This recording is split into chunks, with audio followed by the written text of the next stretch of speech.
Exodus 40. Yahweh spoke to Moses, saying, On the first day of the first month you shall raise up the tabernacle of the tent of meeting.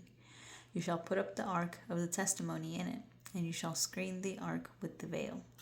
You shall bring in the table and set in order the things that are on it.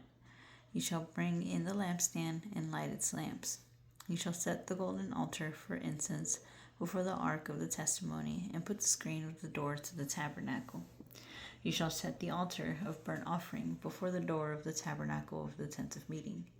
You shall set the basin between the tent of meeting and the altar, and shall put water therein.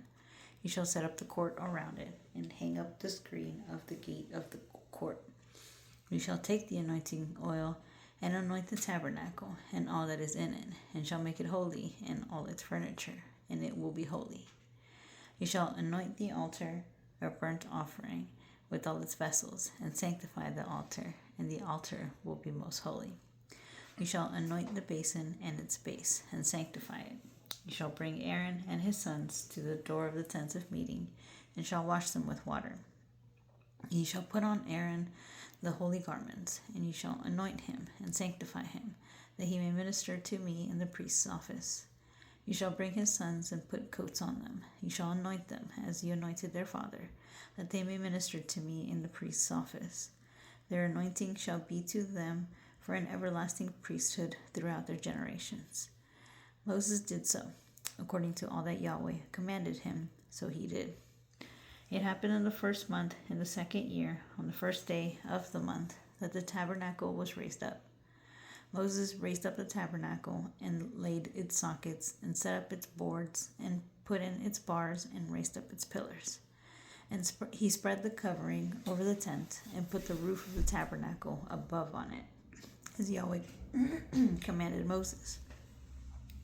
He took and put the testimony into the ark, and set the poles on the ark, and put the mercy seat above on the ark. He brought the ark into the tabernacle, and set up the veil of the screen, and screened the ark of the testimony, as Yahweh commanded Moses.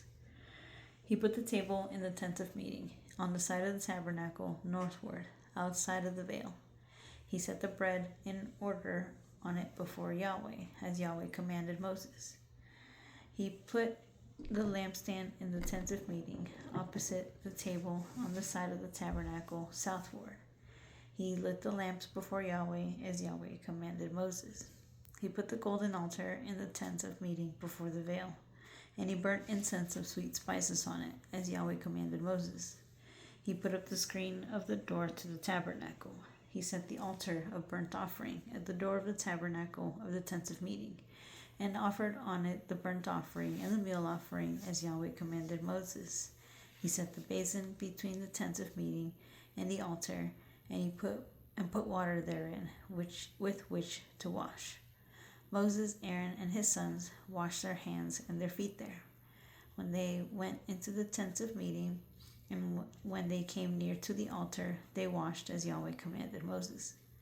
He raised up the court around the tabernacle and the altar, and set up the screen of the gate of the court. So Moses finished the work. Then the cloud covered the tent of meeting, and the glory of Yahweh filled the tabernacle. Moses wasn't able to enter into the tent of meeting because the cloud stayed on it, and Yahweh's glory filled the tabernacle. When the cloud was taken up from over the tabernacle, the children of Israel went onward throughout all their journeys. But if the cloud wasn't taken up, then they didn't travel until the day that it was taken up.